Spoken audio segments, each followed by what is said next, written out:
Annonceurs, entrepreneurs, promoteurs et chefs d'entreprise, choisissez dès à présent votre meilleur partenaire média, Ideal Production. Ideal Production est basé à Cotonou au Bénin. Ideal Production, le partenaire exclusif de Sika TV en Afrique.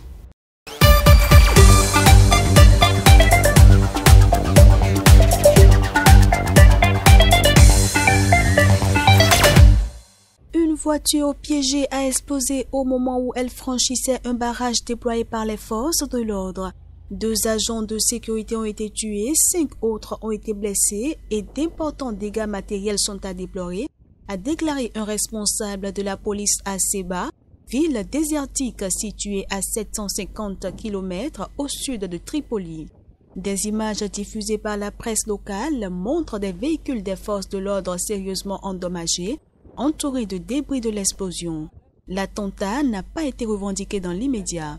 Le chef du gouvernement de transition, Abdel Hamid Deiba, a condamné sur Twitter, dans la nuit de dimanche à lundi, un acte terroriste lâche, présentant ses condoléances aux familles des 2 martyrs. Notre guerre contre le terrorisme se poursuit, a-t-il assuré. Chef-lieu du Fezzan, la province sud de la Libye, Seba est contrôlé par l'auto-proclamée armée nationale libyenne du maréchal Khalifa Haftar, l'homme fort de l'Est libyen. Elle a été le théâtre de plusieurs attaques djihadistes ces dernières années. Cet attentat intervient alors que la Libye est engagée dans un processus politique parrainé par l'ONU, ayant permis l'installation en mars d'un gouvernement de transition dirigé par Abdel Hamid Deiba, chargé de réunifier le pays et de préparer un double scrutin législatif et présidentiel crucial prévu en décembre.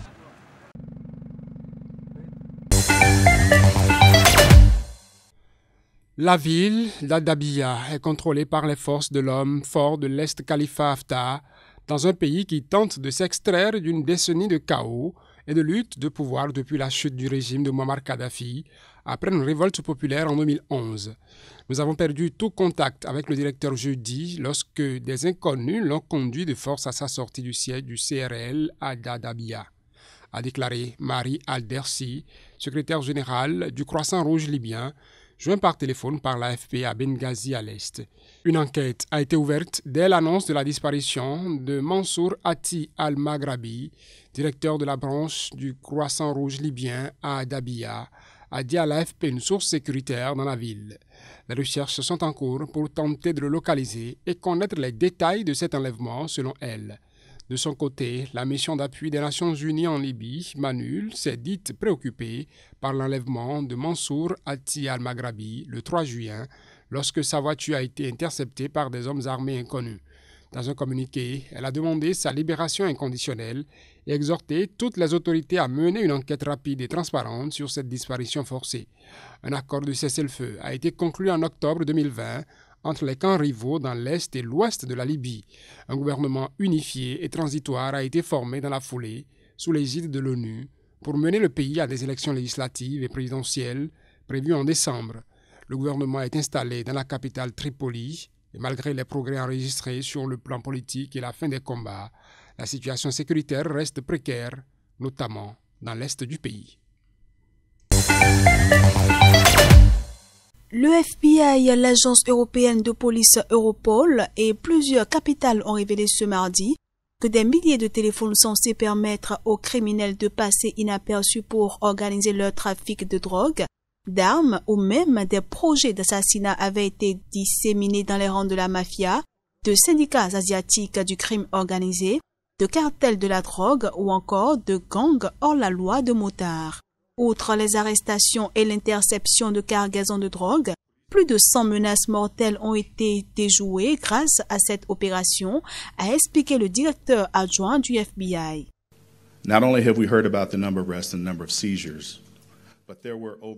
Non seulement nous avons entendu parler du nombre d'arrestations et du nombre de saisies, mais il y a eu plus de 100 menaces de mort qui ont été déjouées.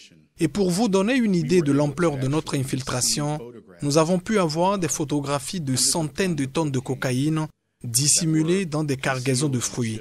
Nous avons pu avoir des centaines de kilos de cocaïne dissimulés dans des boîtes de conserve. Le succès de l'opération Bouclier de Troie est le résultat d'une formidable innovation, de dévouement et d'une collaboration internationale sans précédent. Et les résultats sont stupéfiants.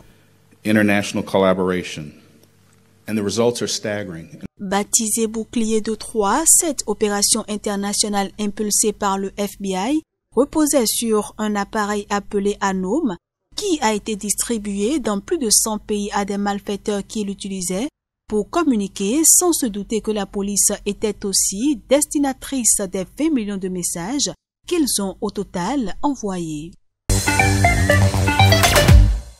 Le drame qui s'est déroulé au Burkina Faso dans la nuit du 4 au 5 juin a entraîné un carnage innommable d'une sauvagerie inouïe, a déclaré le ministre français des Affaires étrangères, Jean-Yves Le Drian, à l'Assemblée nationale.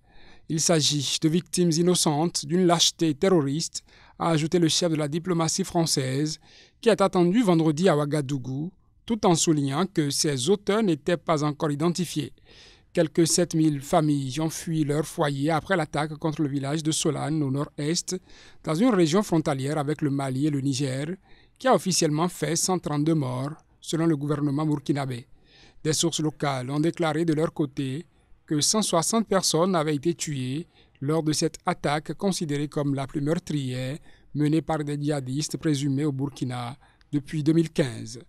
Nous poursuivons les opérations militaires en ce moment même dans la zone des 3 frontières, en étroite coordination avec les armées partenaires, avec la force du G5 Sahel, évidemment avec Barkhane, a relevé Jean-Yves Le Drian.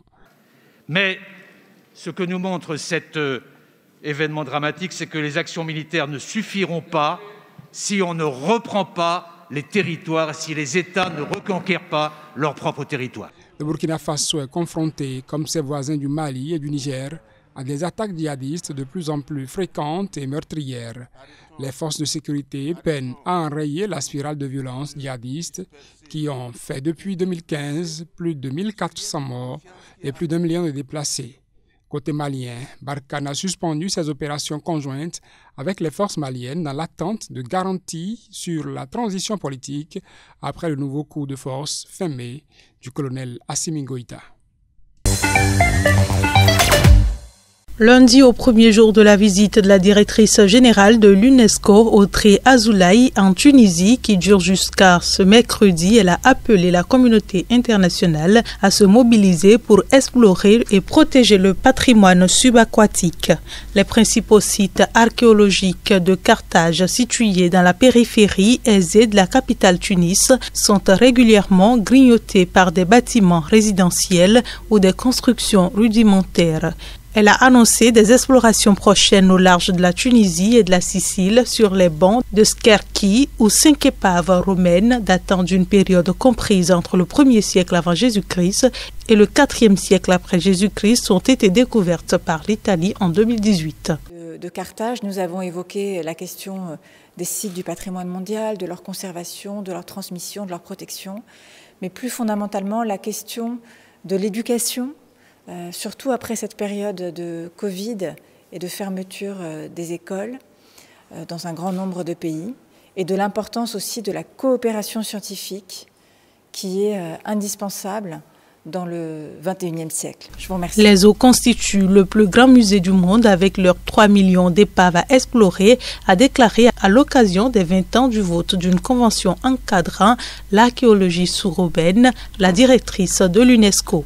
8 pays participeront à cette première mission d'exploration, a-t-elle souligné. Quelques 24 millions d'électeurs seront appelés à élire samedi les 407 nouveaux députés de l'Assemblée populaire nationale pour un mandat de 5 ans. Ils doivent choisir parmi près de 1500 listes, dont plus de la moitié s'affichent comme indépendantes, soit plus de 13 000 candidats. C'est la première fois qu'un nombre aussi élevé de candidats indépendants se présente face à des prétendants endossés par des partis politiques largement discrédités et jugés responsables de la grave crise politique. Ces nouveaux venus pourraient s'imposer comme une nouvelle force avec l'aval du pouvoir en quête de légitimité dans un pays en crise sur fond de tensions socio-économiques. Les vainqueurs des dernières législatives sont aujourd'hui déconsidérés. Jusqu'au bout, les partis pro-gouvernementaux et les médias officiels ont appelé à participer en force à ce scrutin crucial pour la stabilité du pays. La campagne électorale démarrée le 20 mai s'est déroulée sans accroc majeur, mais sans passion, et n'a pas drainé les foules dans un climat de répression accrue à l'encontre de toute voix dissidente. Au moins 214 prisonniers d'opinion sont actuellement derrière les barreaux, selon le Comité national pour la libération des détenus. Malgré 2 échecs cinglants, la présidentielle de 2019 et le référendum constitutionnel de 2020, marqués par une abstention record, le régime appuyé par l'armée est déterminé à appliquer sa feuille de route électorale sans tenir compte des revendications du Irak. Le pouvoir affirme avoir répondu aux principales revendications des contestataires dans des délais records et qualifie les militants du Irak de magma contre-révolutionnaire à la solde de partis étrangères hostiles à l'Algérie. Nous amorcerons une transformation profonde de notre présence militaire au Sahel, dont la modalité et le calendrier seront précisés dans les semaines à venir. Et je le ferai d'ici à la fin du mois de juin, mais je vais initier ce travail dès les jours prochains. Cette transformation se traduira par un changement de modèle. Il impliquera le passage à un nouveau cadre, c'est-à-dire la fin de l'opération Barkhane en tant qu'opération extérieure, pour permettre une opération d'appui, de soutien et de coopération aux armées des pays de la région qui le souhaitent, et de la mise en œuvre d'une opération militaire et d'une alliance internationale associant les États de la région et tous nos partenaires, strictement concentrés sur la lutte contre le terrorisme. Je pense que la décision que la CEDEAO a prise de reconnaître un putschiste militaire 6 mois après lui avoir refusé ce droit crée une mauvaise jurisprudence pour les Africains eux-mêmes. Je vous le dis en toute franchise, avec beaucoup d'amitié pour mes collègues africains. D'abord pour la CEDEAO elle-même, et ensuite par le précédent que cela crée chez beaucoup de voisins. Je pense que c'est une erreur. C'est leur décision, je la respecte.